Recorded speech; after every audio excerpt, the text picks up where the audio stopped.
জামাতে ইসলামী নির্বাচন চায়, কিন্তু এই নির্বাচন হুন্ডা গুন্ডা বদমাশের নির্বাচন নয়, ভোট দখলের নির্বাচন নয়, কেন্দ্র দখলের নির্বাচন নয়, চাঁদাবাজদের নির্বাচন আমরা চাই না।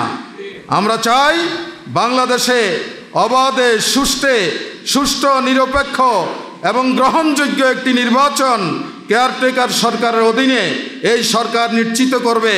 এটা আমরা এই সরকারের কাছে দাবি জানিয়েছি এবং সারা দেশে এই দাবির পক্ষে জনগণকে আমাদেরকে ঐক্যবদ্ধ করতে হবে। চাঁদাবাজ, চোর, গুন্ডা, বদমাশকে আপনি ভোট দেন, তাহলে তার সকল অপকর্মের গুনাহ আপনার আমলনামায় লিখা হতে থাকবে। এদেশের মুসলমানরাই শুধু নাগরিক নয়, হিন্দু, বৌদ্ধ, খ্রিস্টান উপজাতি প্রায় 8% এদেশের নাগরিক। তারা যাতে এটা বুঝতে পারে যে জামাতে ইসলামী যে ইসলাম কায়েম করতে চায়, ইসলামী দলগুলো যেই দেশ তারা চায়, সেই দেশ যদি হয়, তাহলে আমরা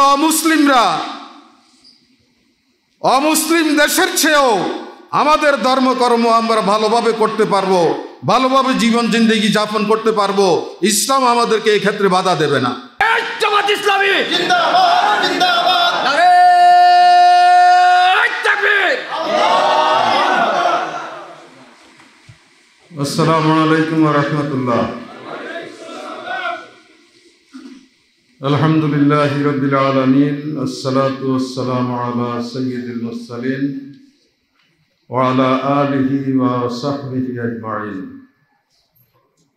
বাংলাদেশ জামাত ইসলামী কুমিল্লা মহানগরী ওলামা বিভাগের উদ্যোগে আয়োজিত আজকের এই মহতী সম্মেলনের জনাব সভাপতি, বিভাগীয় দায়িত্বশীল জনাব মাওলানা আব্দুল কাইয়ুম, মঞ্চে উপবিষ্ট আছেন মহানগরী জামাতের আমির, সংগঠনের কেন্দ্রীয় কর্ম পরিষদ সদস্য, এই আসনের জামাত মনোনীত প্রার্থী জনাব গাজী দীন মোহাম্মদ, মঞ্চে উপবিষ্ট আছেন এদেশের জনপ্রিয় ওয়াইজ জনাব মাওলানা ডক্টর আবুল কালাম আজাদ বাশার, আরেকজন জনপ্রিয় ওয়াইজ জনাব মাওলানা মুশতাক ফয়েজি সহ বিভিন্ন ইসলামী দলের নেতৃবৃন্দ, মহানগরীর নেতৃবৃন্দ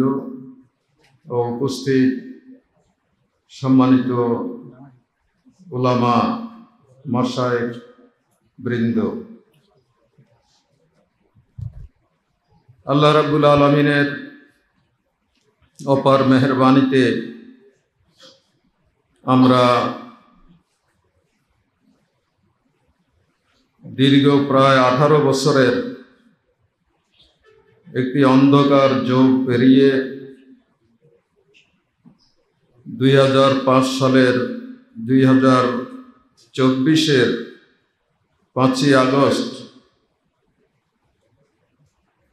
একটি সম্ভাবনার বাংলাদেশে পা রাখার সুযোগ পেয়েছি, আলহামদুলিল্লাহ।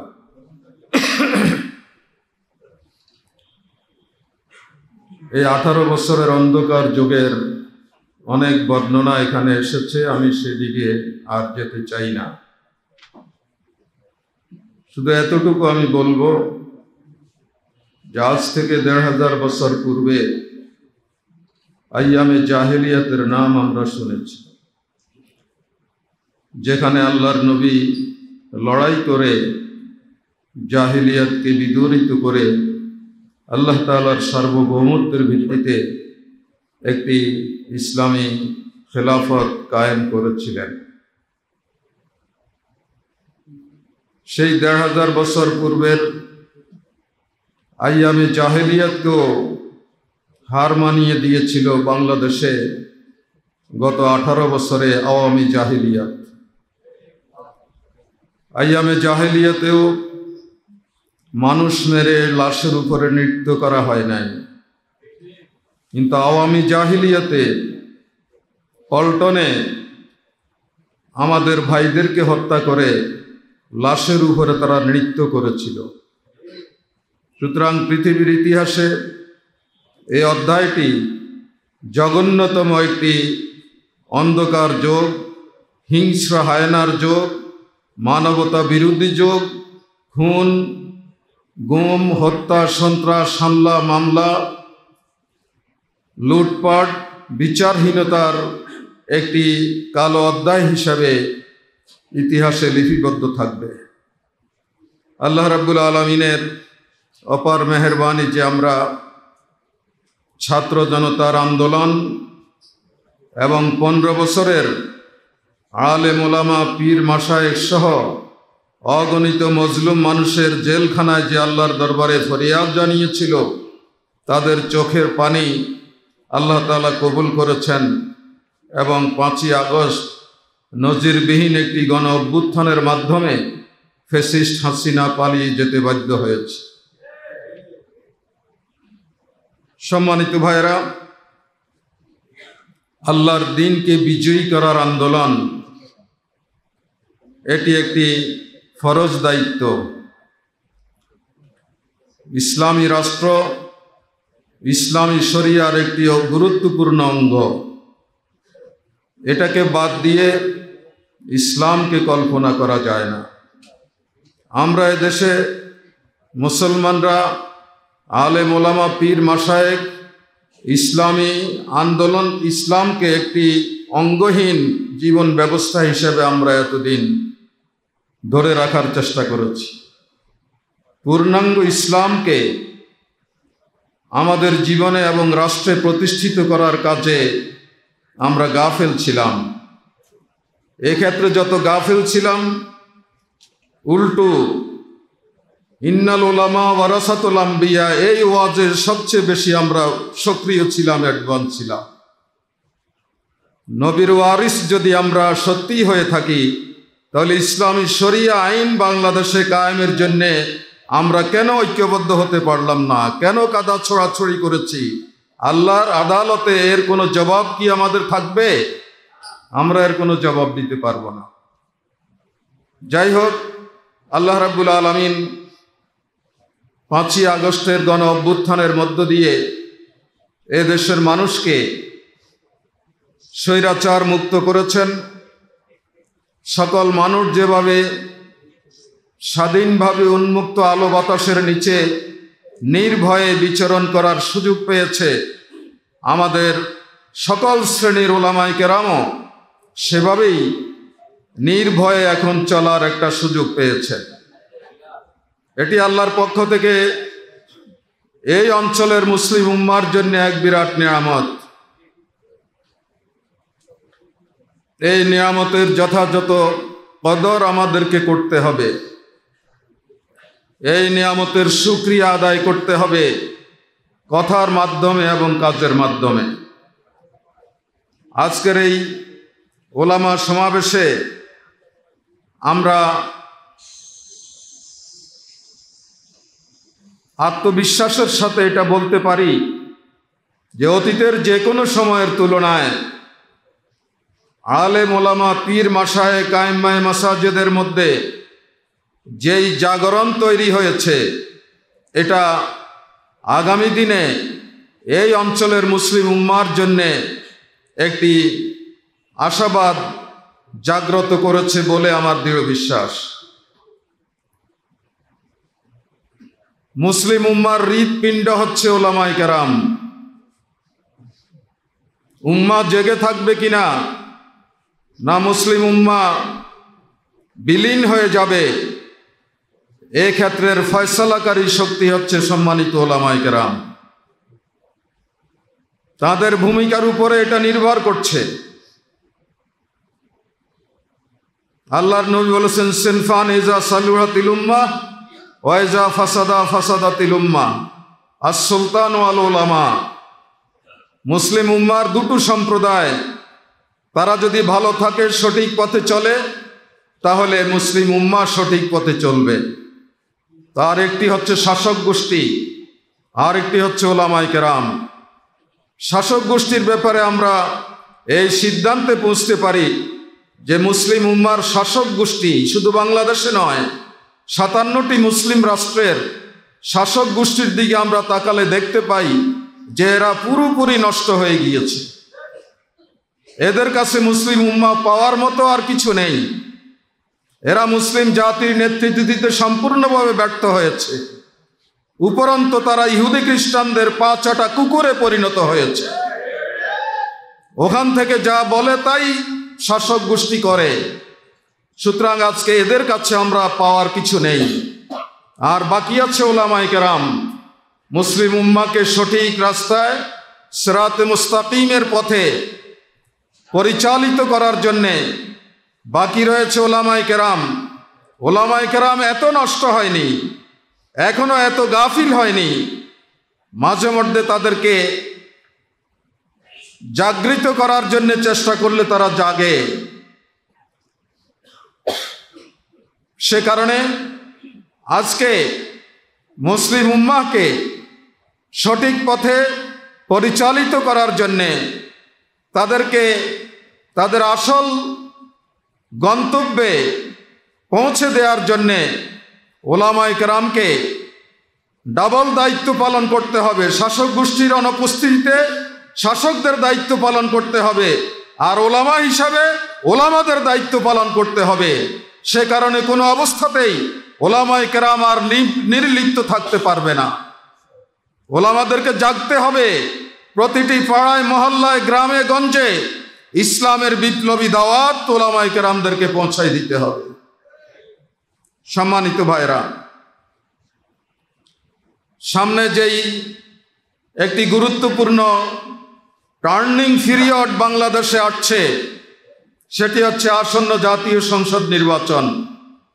এই নির্বাচনে ফয়সালা হয়ে যাবে যে বাংলাদেশ কি কোনো প্রভু রাষ্ট্রের গোলামি করবে, না স্বাধীন সত্তা নিয়ে স্বাধীনভাবে তারা তাদের দিন ধর্ম পালন করে মাথা উঁচু করে বিশ্বের দরবারে দাঁড়িয়ে থাকবে। আগামী নির্বাচনে তার একটি ফয়সালা হবে। সে কারণে আমরা আশার আলো দেখছি যে সকল ইসলামী দল আজকে ঐক্যবদ্ধ হওয়ার জন্যে আপ্রাণ চেষ্টা চালাচ্ছেন। আশা করা যায় যে অল্প সময়ের ব্যবধানে সকল ইসলামী দলের ঐক্যবদ্ধ একটি প্ল্যাটফর্ম এবং আগামী নির্বাচনে একটি বাক্সের ঘোষণা আসতে পারে ইনশাআল্লাহ। এর মধ্য দিয়ে আমরা আগামী নির্বাচনে সকল অপশক্তিকে মোকাবিলা করে ইসলামপন্থীদেরকে বিজয়ীর আসনে আমাদেরকে সমাসীন করতে হবে। এই দায়িত্ব পালনের জন্যে ওলামায়ে কেরামকে অতীতের যে কোনো সময়ের তুলনায় শক্তিশালী অবস্থান বাংলাদেশে গ্রহণ করতে হবে। এই বাংলাদেশ, এটা আমাদের বাংলাদেশ, এটা শাহজালালের বাংলাদেশ, শাহ মাকদুমের বাংলাদেশ, হাজী শরীয়তুল্লাহর বাংলাদেশ, তিতুমীরের বাংলাদেশ, শাহ অলিউল্লাহর বাংলাদেশ, মুজাদ্দিদে আলফসানির বাংলাদেশ, শায়েখ আহমদ সিরহিন্দির বাংলাদেশ, হুসাইন আহমদ মাদানির বাংলাদেশ। এই বাংলাদেশ রবি ঠাকুর বঙ্কিমচন্দ্রদের নয়।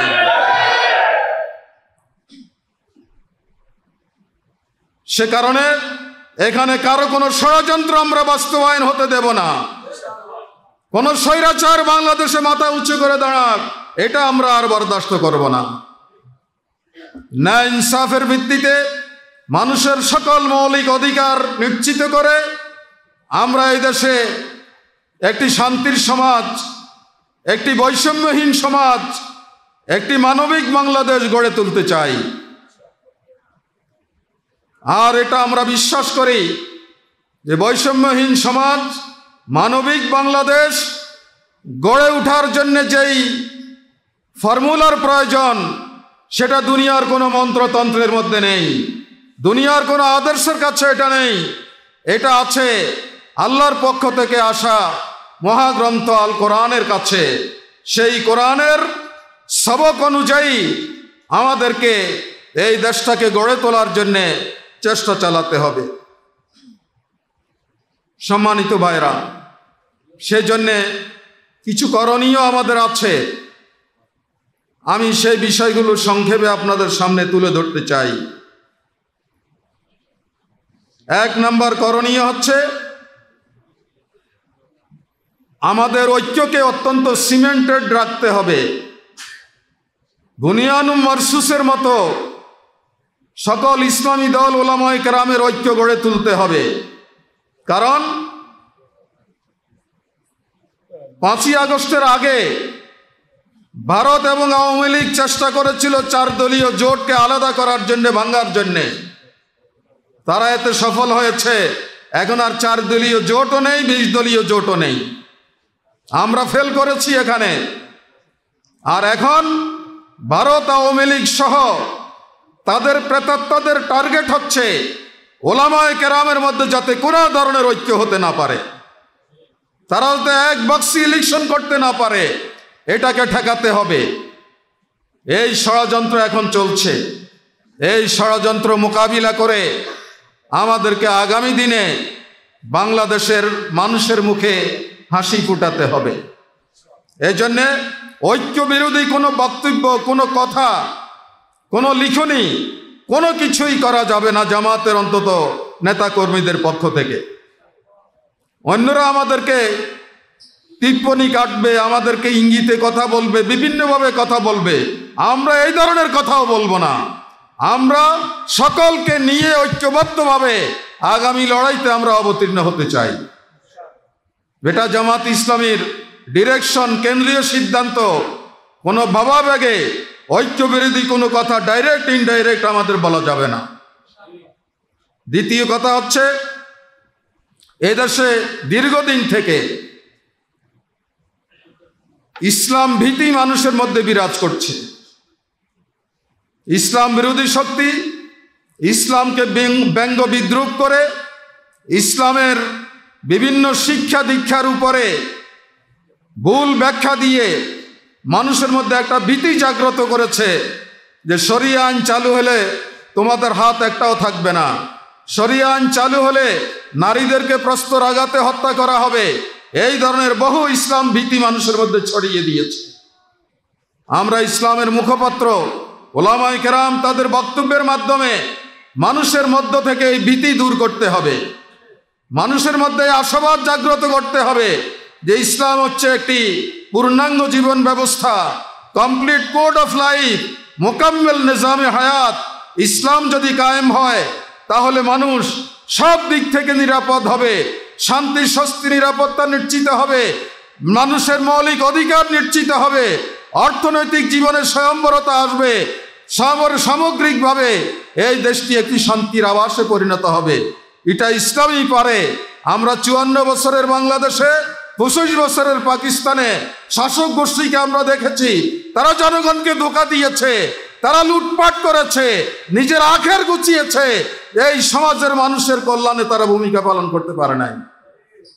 সুতরাং এই ব্যর্থতার পটভূমিতে আজকে জনগণ ইসলামপন্থীদের প্রতি যে আশাবাদ তাদের মধ্যে জাগ্রত হয়েছে, এই আশাকে বাস্তবে আমাদেরকেও রূপ দিতে হবে। সেজন্যে কোনোভাবেই জনগণ যাতে ইসলাম ভয়ে, ইসলাম ভীতিতে ভুগতে না পারে, এ ব্যাপারে আপনাদেরকে যুক্তি তর্ক দিয়ে, দলিল আদিল্লা দিয়ে ইসলামের সৌন্দর্য এবং আকর্ষণ সমাজের মানুষের কাছে তুলে ধরতে হবে। আমাদের আরেকটি কাজ হচ্ছে জনগণকে এটা বুঝানো যে ভোট একটা আমানত। আপনি যদি সৎ লোককে ভোট দেন, তার সকল নেক কাজের সওয়াব কবরে আপনি পাবেন, বেঁচে থাকলে সমাজেও আপনি উপলব্ধি করবেন। আর যদি অসৎ লুটেরা, চাঁদাবাজ, চোর, গুন্ডা, বদমাশকে আপনি ভোট দেন, তাহলে তার সকল অপকর্মের গুনাহ আপনার আমলনামায় লিখা হতে থাকবে। এইভাবে ভোটের আমানত যাতে সঠিক পাত্রে মানুষ প্রয়োগ করতে পারে, অপাত্রে যাতে এটাকে না রাখে, এই ব্যাপারে মানুষের মধ্যে অনুভূতি জাগ্রত করতে হবে, মানুষের চেতনাকে জাগ্রত করতে হবে, মানুষকে সেই দিকে আমাদেরকে নিয়ে যেতে হবে। আমরা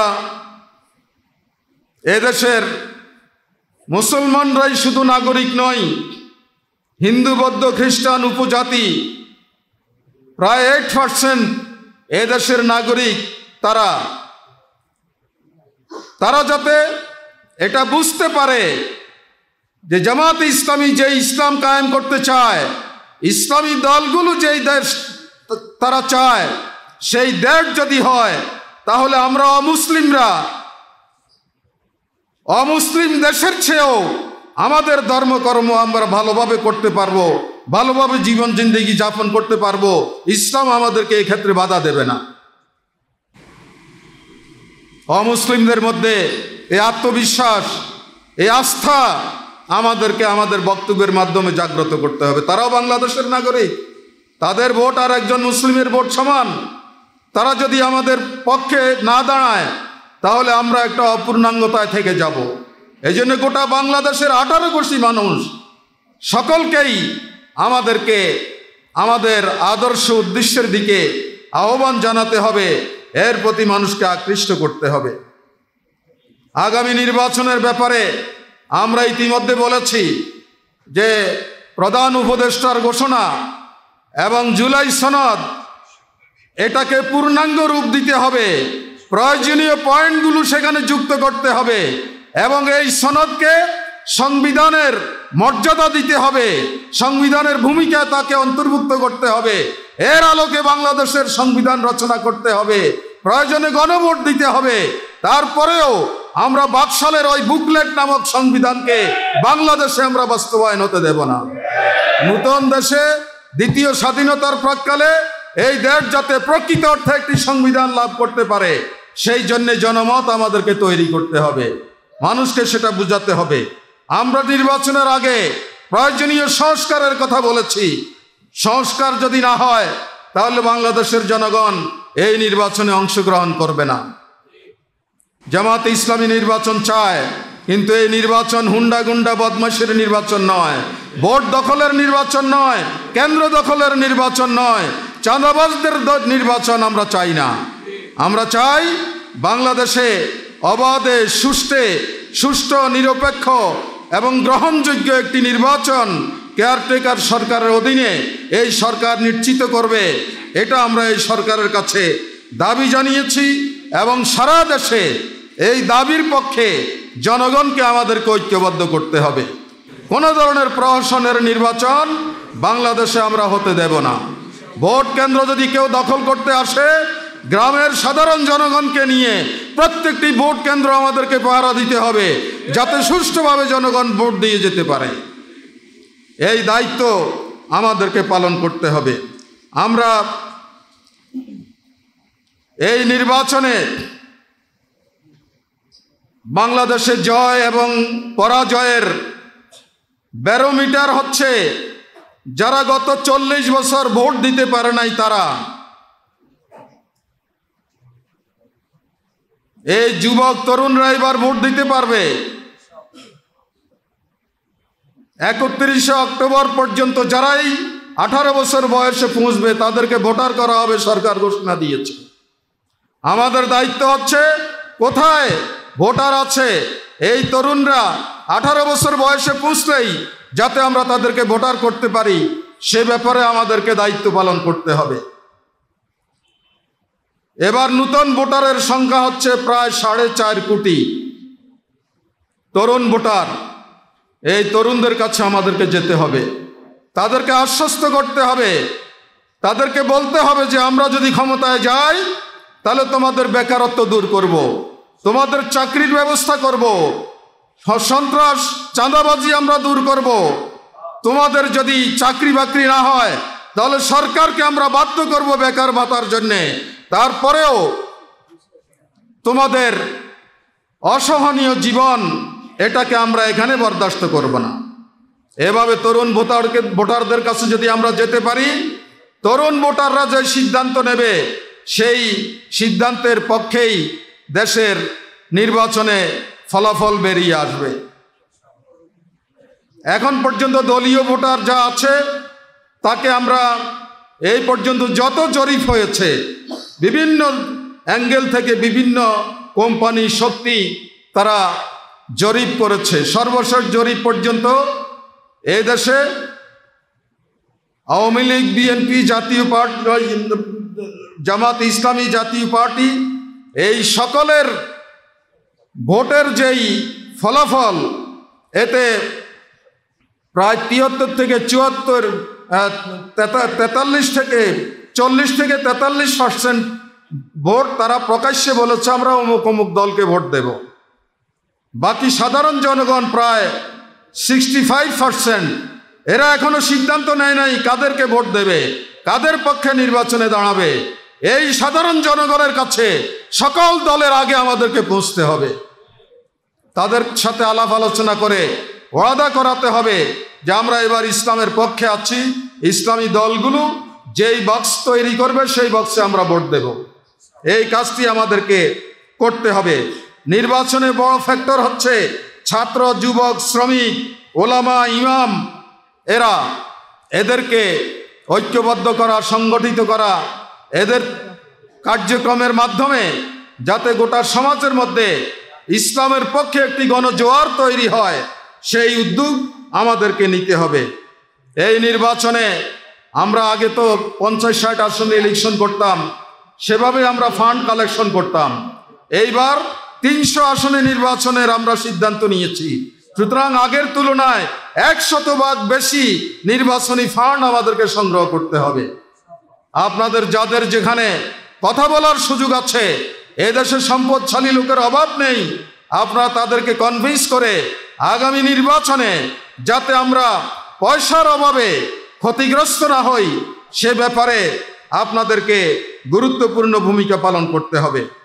সম্মানিত ভাইরা, আমরা নিঃসন্দেহে বিজ্ঞ আলেম, কিন্তু এখানকার আলেমদের মধ্য থেকে 10 জন লোককে যদি আমরা বাছাই করি এবং তাদেরকে এমপি, উপজেলা চেয়ারম্যান, ইউনিয়ন কাউন্সিলের চেয়ারম্যান বানাই দেই, তারা কি পারবে এলাকাগুলো পরিচালনা করতে?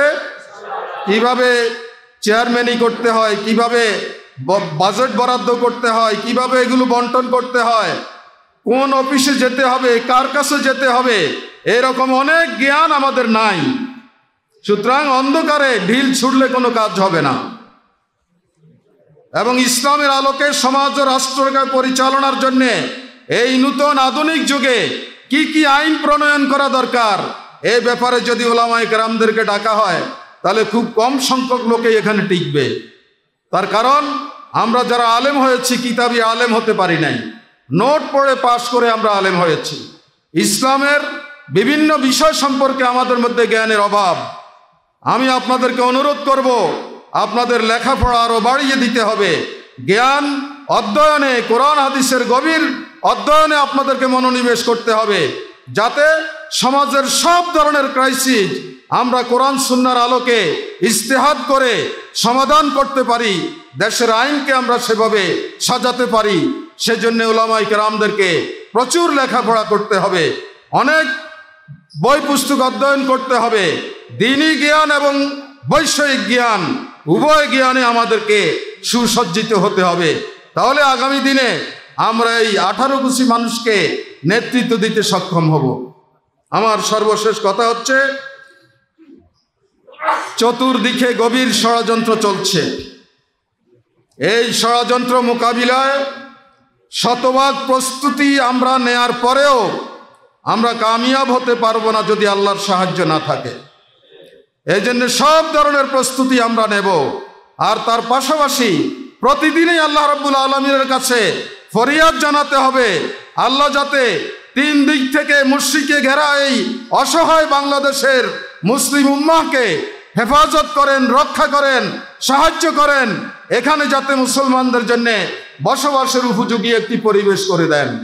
শেষ রাতে উঠে উঠে নীরবে আল্লাহ তাআলার কাছে কান্নাকাটি করতে হবে, যাতে আগামী দিনে আর বড় ধরনের কোনো ষড়যন্ত্রের কবলে, হায়নার হাতে বাংলাদেশের এই সরল মনা মুসলিম নরনারীরা না পড়ে, তারা যাতে শান্তিতে এখানে দিন ধর্ম পালন করতে পারে। এই জন্য আমাদের প্রস্তুতিও থাকবে। আল্লাহ তাআলার কাছে প্রতি রাতে আমরা হাত তুলে সেজদায় পড়ে তার কাছে সাহায্য চাইব। আমার বিশ্বাস যে 5ই আগস্টের নজিরবিহীন গণ অভ্যুত্থানে যেভাবে হাজার হাজার ফেরেশতা জনগণের কাছে রাজপথে নেমে এসেছিলেন, আগামী দিনে আল্লাহর সাহায্যে আমরা তার চেয়েও একটি সফল বিপ্লবের মাধ্যমে এদেশে ইসলামী কল্যাণ রাষ্ট্র কায়েমে সফল হব। আল্লাহ তাআলা আমাদেরকে সেজন্যে ডে নাইট ওয়ার্ক করার জন্যে, রাত দিন খেটে পরিশ্রম করে ভূমিকা পালনের তৌফিক দান করুন, এই কামনা করে আপনাদেরকে আবারও আন্তরিক ধন্যবাদ জানিয়ে আমি আমার বক্তব্য এখানে শেষ করছি। নাসরুম মিনাল্লাহি ওয়া ফাতহুন কারীব ওয়া বাশশিরিল মুমিনিন। আসসালামু আলাইকুম ওয়া রাহমাতুল্লাহি ওয়া বারাকাতুহু।